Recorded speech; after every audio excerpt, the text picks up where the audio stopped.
इकरा का मतलब समझिए, हुजूर जिस जमीन पे आए वो जमीन बोलो पत्थर की थी। लोगों के दिल भी कैसे पत्थर थे, बेटियों को जिंदा दफन करते थे। मेरी बेटियां मेरी बात सुने, बहुत गौर से सुने। आज एक फितना बड़ी तेजी से चल रहा है, इर्तिदाद का फितना।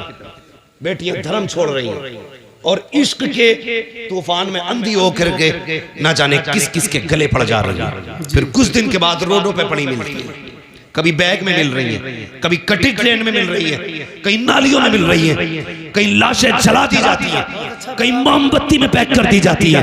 मेरी बेटी सुन तो सही, जब हुजूर नहीं आए थे तेरी औकात क्या थी? तुझे कत्ल करते टाइम बाप का हाथ नहीं कांपता था, माथे पे पसीना नहीं आता था। तुझे पैदा करने के बाद जिसके घर में पैदा होती थी वही दफन कर दिया जाता था।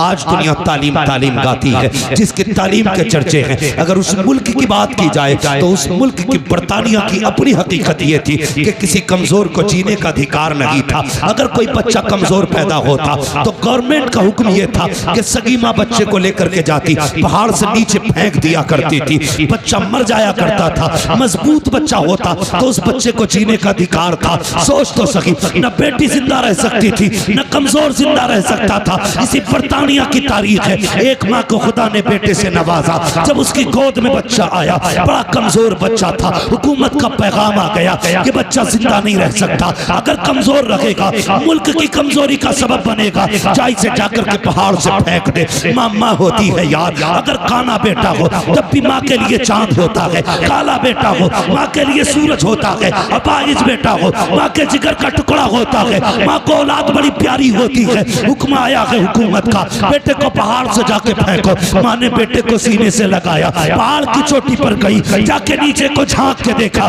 गहराई थी। माँ का दिल तड़प गया, रोने लग गई। कहती बेटे अगर हुकूमत का खतरा ना होता तो मैं तुझे सीने से लगा के पालती, पूरी जिंदगी कांधे पे रखती। ए मेरे बेटे मजबूरी है, क्या करूं? माँ ने ये कह के बेटे को जब सीने से जुदा किया, पहाड़ से नीचे फेंका, माँ के हाथ उठ गए। रो के कहा था या अल्लाह कब तक ये बेटे मारे जाएंगे, कब तक कमजोर मारे जाएंगे? खुदा की कसम जब ये सदा निकली उसके दिल से, 12वीं तारीख को मक्के से ऐलान किया गया था अब कोई कमजोर नहीं रोएगा। जिंदगी देने के लिए अब्दुल्ला का लख्ते जिगर आ गया। नारे तकबीर, नारे रिसालत, उलमा अहले सुन्नत, अज़मत मुस्तफा कॉन्फ्रेंस, अल्लामा मुफ्ती अहमद रजा साहिब क़िबला।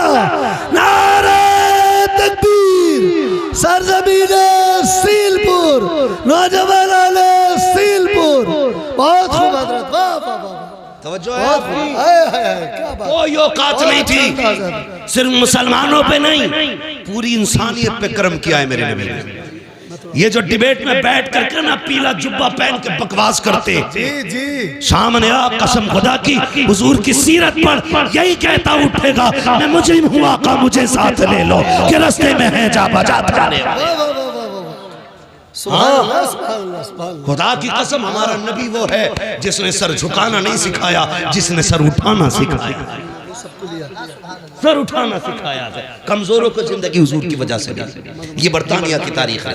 फिर अरब की तारीख आप देखें, बाप बेटी को कत्ल करते थे। एक दिन ना हुजूर बैठे, बहुत गौर से सुनो, तवज्जो है सारे लोगों। अभी थके तो नहीं है पीछे वाले लोग? नहीं थके, अल्लाह सलामत रखे। और हुजूर का जिक्र है, हुजूर का जिक्र है। वो कहा था किसी ने नात खानी मौत भी हमसे छुड़ा सकती न की, कब्र में भी मुस्तफा के गीत गाते जाए। बेशक बेशक बेशक। हाँ, कब्र में भी मुस्तफा के गीत गाते रहे। ये थी बर्तानिया की तारीख। अब देखें आप अरब की तारीख, हुजूर की बारगाह। एक सहाबी, बेटियां मेरी बात बहुत गौर से सुनो, जब सर से दुपट्टा उतरने लगे ना तो ये बात याद रखना। जब जी चाहे ना दुनिया के फैशन में डूबने का, तब ये बात याद रखना। सुहाबी हुजूर के, हुजूर आके हुजूर के कदमों में बैठे। नाम है दहिया कल्बी। कहते हैं या रसूल अल्लाह अभी ईमान नहीं लाई। कहते हैं बड़ा गुनाह किया मैंने जिंदगी में, क्या मैं बख्शा जाऊंगा? तो हुजूर ने फरमाया दाहिया तौबा कर ले, बख्शवाना मेरा काम है। हजरत दाहिया कल्बी ने अपने कुफ्र से तौबा की और इस्लाम के दामन में आए। जैसे दामन में आए ना, फिर हिचकी भर के रोने लगे। बहुत गौर से बात सुनिएगा जी, हिचकी भर के रोने लगे। हुजूर ने फरमाया दाहिया अब क्या हुआ? कहते हुजूर हाँ गुनाह बहुत बड़ा है,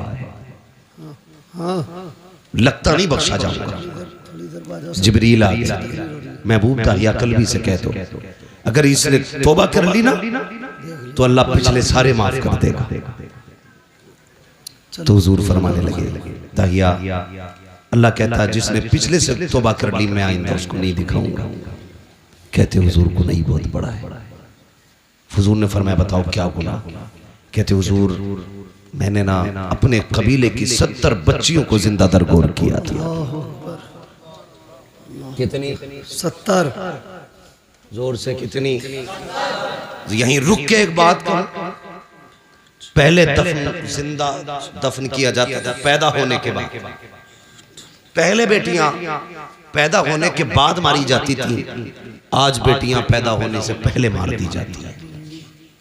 गलत नहीं कह रहा, जो डॉक्टर हैं वो मेरी बात की तस्दीक करेंगे। सिर्फ इस खतरे से बेटियों को मां के शिकम में मरवा दिया जाता है कि इसका जहेज देना पड़ेगा, इसकी शादी करनी पड़ेगी। हाँ, कई डॉक्टरों की रिपोर्टें मेरे पास हैं और कई सारे डॉक्टर्स मेरे राब्ते में रहते हैं जी। लोग जाके कहते हैं जो चाहे कीमत ले लो, कत्ल करो इसको, हमें बेटी नहीं चाहिए। मैं सिर्फ इतना पूछना चाहता हूं, जो मां के शिकम में पल रही है इसका कसूर क्या है? यही कि ये एक बेटी है, इसकी इतनी गलती है कि ये बेटा ना बन सकी। तुम अपने रब की तखलीक से लड़ रहे हो और उसके फैसलों से टकराना तुम्हें बर्बादी से नहीं बचा सकता कोई जी। कुरान ये कहता अल्लाह जिसे चाहे बेटी दे, जिसे चाहे बेटा दे और जिसे ना चाहे उसे कुछ ना दे। बेटी ये तो मरवा रहे हो, क्या तुमने बेऔलाद वालों को दीवारों में सर मारते नहीं देखा? किस मजार पे नहीं गए? अल्लाह एक औलाद दे दे, बेटा ना सही बेटी दे दे। भीख मांगते देखा है मैंने लोगों को, जब उन्हें देखता हूँ तो हैरत होती है। मैंने के एक ये है जिन्हें कुछ नहीं मिला तो तड़प रहे हैं, एक वो है जो बेटियों को माँ के शिकम में मार देते हैं। तुझे क्या लगता है जिस बेटी को तूने माँ के शिकम में मारा उसको कोई नहीं जानता था? कई बार तो ऐसा हुआ जब बच्चियां माँ के शिकम में बड़ी हो जाती हैं, दवाओं से नहीं मारी जा सकती, उनको काट काट के जिस्म से निकाला जाता है। वो बता तो सही, तेरे पैर में कांटा लग जाए तेरी आंख निकल जाती है, नाखून काटते वक्त ब्लेड लग जाए तेरी चीख निकल जाती है, पैर में शीशा लग जाए लंगड़ा के चलता है, इतने से जख्म से तेरे होश उड़ जाते हैं। बता तो सही, जिस बेटी की माँ के शिकम के अंदर पैर काटे जाते होंगे उस बेटी पे क्या गुजरती होगी? जिसके आज़ा के टुकड़े किए जाते होंगे उस पे क्या गुजरती होगी? और यार तेरे पास जबान है, तू चीख के कहता है, ठोकर लगे तो कहता है हाय माँ, कांटा लगे तो कहता है हाय माँ, दर्द हो तो कहता है हाय माँ। बता तो सही, वो बेटी जो शिकम के अंदर है जिसको काटा जा रहा है वो किसे पुकारेगी, किसको आवाज देगी? तो याद रख, उसे कोई सुने ना सुने लेकिन खुदा की कुदरत सुन रही है, खुदा की रहमत देख रही है। अगर तेरी वजह से कोई बेटी पेट में मारी गई, अल्लाह उस वक्त तक जन्नत नहीं देगा जब तक उसकी एक एक आंख की कीमत ना ले लेगा। और याद रख, मैं इसलिए कहता हूँ आज ले उनकी पनाह, आज मदद मांग उनसे, कल न मानेंगे कयामत में आकर मानेंगे। सुभान अल्लाह, सुभान अल्लाह, सुभान अल्लाह। बहुत खूब हजरत, वाह वाह वाह। बेशक बेशक। कल भी बेटियां मारी जा रही जी, आज भी मारी जा रही है। फर्क है, कल बचपन में मारी जा रही थी, आज निकाह के बाद मारी जा रही है जी। बहुत अच्छा पैगाम है, बहुत अच्छा पैगाम। अभी चंद दिन पहले की खबर है जी, एक बच्ची को सिर्फ इसलिए निकाल दिया गया घर से कि वो ससुराल वालों की मनपसंद का बेड नहीं लाई थी, उनकी पसंद का सोफा नहीं लाई थी, उनकी पसंद का सामान नहीं लाई थी। खुदा का वास्ता यार, खत्म करो ये तमाशे, खत्म करो। अगर हम नहीं बदलेंगे ना तो फिर कुछ नहीं बदलने वाला। जी बेशक। ये सुन लेना मेरी बात, अगर हम नहीं बदलेंगे तो ये फिर कुछ नहीं बदलने वाले। खत्म करो यार, बेटियों के आंसू नहीं देखे जाते, नहीं देखे जाते आंसू बेटियों के। यार किसी को खाली हाथ भी लेके आप फिर देख खुदा कितना देता है। जी मेरे हुजूर ने कितनी निकाह की है? एक रिवायत के मुताबिक 9 निकाह फरमाए, दूसरी रिवायत के मुताबिक 11 निकाह फरमाए, है ना? 9 ले लो या 11 ले लो, एक रिवायत दिखा दो जिसमें हुजूर ने जहेज मांगा हो। जी है ना? नारे कितने बड़े लगते हैं, गौस का दामन नहीं छोड़ेंगे। जी मुहर्रम आ रहा 10 दिन तो बिल्कुल ऐसा हो जाएगा मुंह के बल गिर जाएगा जैसे करबला से भी आ रहा है ना? 10 दिन। एक तो ये कह रहा ढोलक बजा रहा मस्जिद के आ गई, उस जगह पे नमाज का टाइम हो गया तो कह रहा इतने 10 दिन मस्जिद कहीं और ले जाओ, ये ढोलक यही बजेगी।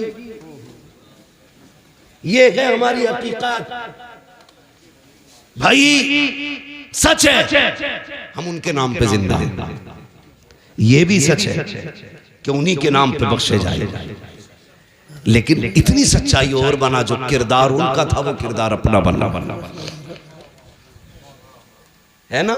आपके गांव में तकरीबन 3000 वोट है, मुस्लिम वोट लगभग, आबादी काफी होगी। ये वोट कम होते हैं, आबादियां ज्यादा होती हैं। बड़ा मजा आता है, हमें आपस में वोट भी कटवाते रहते हैं,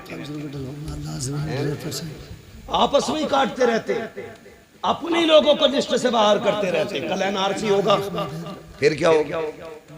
ये सितम न करो किसी पे, हाँ बेईमानी करने के लिए किसी का नाम न कटवाओ। जो नाम कटवाने की साजिश करे, ये सियासत हमारा काम नहीं है, लेकिन फिर भी बता के जा रहा हूं, जो किसी का वोटिंग लिस्ट से नाम कटवाए उसे हाथ मार दो, इसलिए कि जो हुजूर की उम्मत का नहीं हो सकता वो तुम्हारा नहीं हो सकता। क्या बात है, वाह वाह वाह, क्या बात है, बहुत अच्छा है। ये याद रखना जी, जो उम्मत का नहीं हो सकता वो तुम्हारा नहीं हो सकता, नहीं हो सकता है, इसलिए ख्याल रखना भाई। तू जीते या हारे ये तो रब की तकदीर है, मगर किसी का हिंदुस्तान में रहने का हक न छीन। जी मालूम है कभी कभी एक वोटिंग लिस्ट में नाम ना हो तो एक इंसान को कितनी दिक्कतें हो जाती हैं। जी सब जानते हुए भी सितम करते हो, अल्लाह को मुंह दिखाना है। बेशक बेशक। फिर धनिया 5 साल रहेगी, जी 2.5 साल में भी मर सके जी, बहुत अच्छी बात और अगले दिन भी कोई गोली ठोक सके। जी मरे जीत के ला रहे थे वो क्या लिस्ट, क्या बोलते हैं उसको भाई, कागज जो दिया जाता बाद में, जी पर्चा खरीद के प्रमाण पत्र ला रहे थे जी, घर तक ना पहुंचे वो लिस्ट में वही कफन में लग गई। अल्लाह मौत का कुछ पता है जी, नहीं ना, अल्लाह रसूल की रजा के लिए जी, बेशक बेशक। सिर्फ अल्लाह रसूल की रजा के लिए। भाई मैं जो बात अर्ज कर रहा था, तवज्जो करें मेरी बात, अल्लाह तौफीक देना तो किसी से डिमांड नहीं करना। बेशक बेशक। कई बेटियां मार दी और एक बच्ची का खुद फोन आया, उसने कहा मौलाना अल्लाह ने 2 बेटियां दे दी हैं, 1 साल हो गया मेरा शौहर बुलाने नहीं आया। अल्लाह अकबर। कहती मेरे बाप ने मुश्किल से रुखसत किया था मुझे, मुश्किल से रुखसत किया था। वो कहती है लेकिन मैं 1 साल हो गया बाप के घर। कहती मेरा बाप मुझसे ये तो नहीं कह सकता निकल मेरे घर से, क्योंकि उसकी बेटी हूं, लेकिन मुझे ही पता मेरा बाप कितनी मुश्किल से गुजारे कर रहा है। मैंने कहा बात क्या? उसने कहा तावीज़ कर दें आपके मेरा शौहर लेने आ जाए। मैंने कहा वजह क्या? उसने कहा खुदा ने 2 बेटियां दी। इस बात पे सास नाराज हो गई कि तेरे पेट में बेटियां बेटा क्यों नहीं है। इस बुनियाद पे मेरा शौहर मुझे बुलाने नहीं आया। ए मेरी बेटी मेरी बहन, आज तू सास है, कल किसी की बेटी भी थी, अपना कल देख लिया कर, किसी की बेटी पे सितम न कर। आज तू किसी की बेटी पे सितम करेगी, कल तेरी बेटी को बचाने वाला कोई नहीं होगा। याद रखिएगा हर बंदा चाहता है मेरी बेटी शहजादियों की तरह जिंदगी गुजारे, मेरी घर की बहू नौकरानी की तरह जिंदगी गुजारे। याद रखिएगा अगर तुम चाहते हो कि तुम्हारी बेटी के नसीब अच्छे हो तो जिम्मेदारी तुम्हारी बनती है तुम दूसरे की बेटी को इज्जत दो, अल्लाह तुम्हारी बेटी को इज्जतों के ताज अता फरमा दे। बेशक बेशक। हम नहीं करते ये, हम या रसूल अल्लाह, या रसूल अल्लाह, जिंदाबाद जिंदाबाद। हजरत दाहिया कल भी है, आके बैठ गए, बात बढ़ जाएगी, वक्त बहुत तेजी से गुजरता जा रहा है। आके बैठ गए, या रसूलल्लाह गुनाह बहुत किया, 70 बेटियां मारी, काफिर का दिल नहीं पसीजा, लेकिन 2 बार हुजूर हाथ कांप गए। मेरे हुजूर ने फरमाया कब? कहने लगा ये जो आखिरी बेटी मारी है ना, इससे पहले मैं अपनी 7वीं बेटी को ना कुएं में फेंकने गया। कहते मैंने जब कुएं में बेटी को फेंका ना, उसने उछाला लिया, बाहर आई, उसने कहा था मेरे अब्बा मैं डूब रही हूँ। बस इतना सुनना था, हुजूर की हिचकी बंद गई। हुजूर फरमाते फिर क्या उस बेटी ने क्या कहा हुजूर जब डूब के ऊपर उठी ना, उसने कहा अब्बा मुझे बचा ले, अब्बा मुझे बचा ले। हुजूर की नबुव्वत वाली आंखें बरस गई। कहती या रसूल अल्लाह, अभी इस गम से उभर आना था कि परदेश जाने लगा, खुदा ने फिर बेटी दे दी। मुख्तसर बता रहा हूँ, कहते खुदा ने फिर बेटी दे दी, वो बीवी ने छुपा के 6-7 साल पाली। कहती या रसूल अल्लाह, बच्ची बड़ी हो गई, मैं घर आया ना, एक दिन दरवाज़ा खटखटाया, दरवाज़ा बंद था। मैंने कहा कौन? कहा कि तू कौन? कहा मैं इस घर का मालिक हूँ। अंदर से आवाज़ आई, अगर तू इस घर का मालिक है तो मैं मालिक की बेटी हूँ। कहा इतना कह के दरवाज़ा खुला, बच्ची मेरे कदमों से लिपट जाती है। या रसूल अल्लाह, वो पहला प्यार बेटी का, कभी कदमों से लिपटती, कभी दामन खींचती। कहती थी अब्बा परदेश गया था, 7 साल हो गए। अम्मी कहती थी तू परदेश गया है। अब्बा जब मैं किसी के बच्चों को बाप से प्यार करती देखती थी, तेरी याद आया करती थी। ए मेरे बाप इस दिन का बड़ा इंतजार था, उठा मुझे सीने से लगा ले। कहते हैं या रसूल अल्लाह, बेटी का लहजा था, मैं परेशान हो गया, मुझे तो नफरत थी बेटी से, मगर हैरत थी या रसूल अल्लाह, बच्ची अपनी जिंदगी के दुख दर्द सुनाती रही, लेकिन मुझे कोई तरस नहीं आया।